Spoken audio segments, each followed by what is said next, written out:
শিক্ষার্থী বন্ধুরা, ইতিমধ্যেই আমরা ড্যাশবোর্ডের সাধারণ পরিচয় জেনেছি। এ পর্যায়ে আমরা ছোট্ট একটি পোস্ট করব। আমরা আমাদের ইন্টারফেসে দেখতে পাচ্ছি যে হ্যালো ওয়ার্ল্ড টাইটেল করে একটি পোস্ট দেয়া হয়েছে, সাধারণ একটি post. Welcome to WordPress, this is your first post, editor delete it, এতটুকুই লেখা।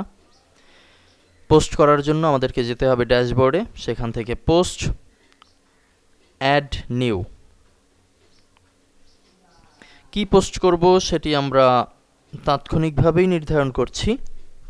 আমরা জাস্ট কপি পেস্টের মাধ্যমে আমাদের ওয়েবসাইট থেকে ছোট্ট একটি টপিকস এখানে নিয়ে আসব, যেমন টাইটেল হিসেবে থাকবে welcome to online earning training centre. এটি উপরে আমরা দেখতে পাচ্ছি যে টাইটেলের একটি ঘর আছে, টাইটেলের ঘরে আমরা এটি পেস্ট করছি। এটি হচ্ছে ডেসক্রিপশনের ঘর, এখানেও কপিকৃত কিছু লেখা নিয়ে আসছি।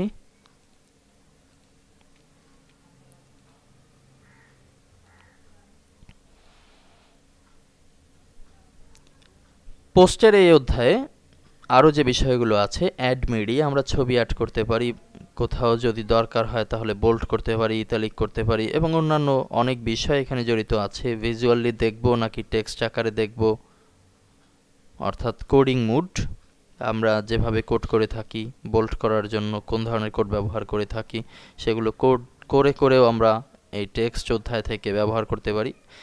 সবচেয়ে সহজ হয় সাধারণ একজন ব্লগার হতে হলে এই ভিজুয়াল মুডে থাকাকালীন কাজ করা। ডান পাশে আছে পাবলিশের জন্য সেভ ড্রাইভ, যদি আমরা সেভ করে রাখতে চাই, এখন পাবলিশ করব না এমন অবস্থা হয়, তাহলে এখানে ক্লিক করতে পারি। আর পাবলিশ করার আগে যদি এক ঝলক দেখে নিতে চাই তাহলে প্রিভিউতে ক্লিক করে দেখে নিতে পারি। ডান পাশে স্ট্যাটাস আছে, ভিজিবিলিটি, কে দেখতে পারবে সেটি আছে, পাবলিশ ইমিডিয়েটলি এটি আছে। যদি সব কিছু ঠিক থাকে তাহলে এখান থেকে পাবলিশ ক্লিক করে দিতে পারি। তার আগে নিচের দিকে একটি ফরম্যাট এখানে জয়েন্ট করা যেতে পারে, স্ট্যান্ডার্ড ফরম্যাটেই সাধারণত আমরা করব। এছাড়া আছে image, site link, code, status. এই বিষয়টি ওয়ার্ডপ্রেসে নতুন এসছে। আমরা পূর্বে যখন ওয়ার্ডপ্রেস টিউটোরিয়াল করেছিলাম তখন কিন্তু এটি ছিল না, এটি নতুন এক ধরনের সংযোজন ওয়ার্ডপ্রেস 3.5.1 এর জন্য। বরাবরের মতো ক্যাটাগরিজ নির্ধারণ করে দিতে হবে। এখানে একটি মাত্র ক্যাটাগরি আমরা দেখতে পাচ্ছি, সেটি হচ্ছে আনক্যাটাগরাইজড। আমরা ক্লিক করি বা না করি একটি ক্যাটাগরিতেই অন্তর্ভুক্ত হবে, সেটি আনক্যাটাগরাইজড। আপাতত ক্লিক করে রাখছি। আমরা চাইলে এখান থেকে, যেহেতু আমি অ্যাডমিন, ক্যাটাগরি বৃদ্ধি করে দিতে পারি অ্যাড নিউ ক্যাটাগরিতে ক্লিকের মাধ্যমে। ট্যাগের অপশন আছে নিচে, অর্থাৎ আমি যে আর্টিকেলটি লিখলাম সেটি কোন বিষয়ের উপরে, এর কিওয়ার্ডগুলো কি হতে পারে। যেমন আমরা এখানে লিখে দিচ্ছি অনলাইন আর্নিং, কমা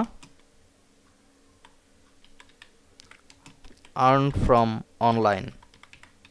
আপাতত দুটি ট্যাগ অন্তর্ভুক্ত করছি অ্যাডে ক্লিকের মাধ্যমে। ট্যাগ দুটো এখন নিচের দিকে প্রদর্শিত হচ্ছে।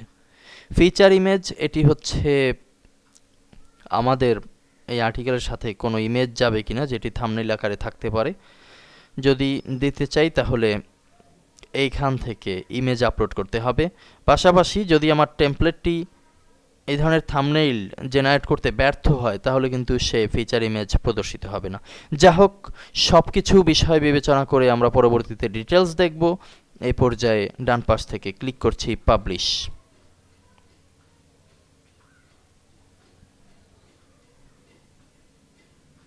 উপরে দেখতে পাচ্ছি পোস্ট পাবলিশড, ভিউ পোস্ট।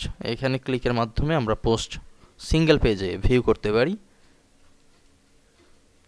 দেখা যাচ্ছে পোস্টটি কিন্তু এখন পেজের ভেতরে অন্তর্ভুক্ত হয়েছে। নিচের দিকে আছে কমেন্ট বক্স, এই পেজের আন্ডারে যদি কমেন্ট করতে চাই তাহলে এখান থেকে করে দিতে পারি। আর আমরা যদি আমাদের মূল সাইটকে রিলোড করি তাহলে দেখতে পাবো হোম পেজে দুটি আর্টিকেল বিরাজমান আছে।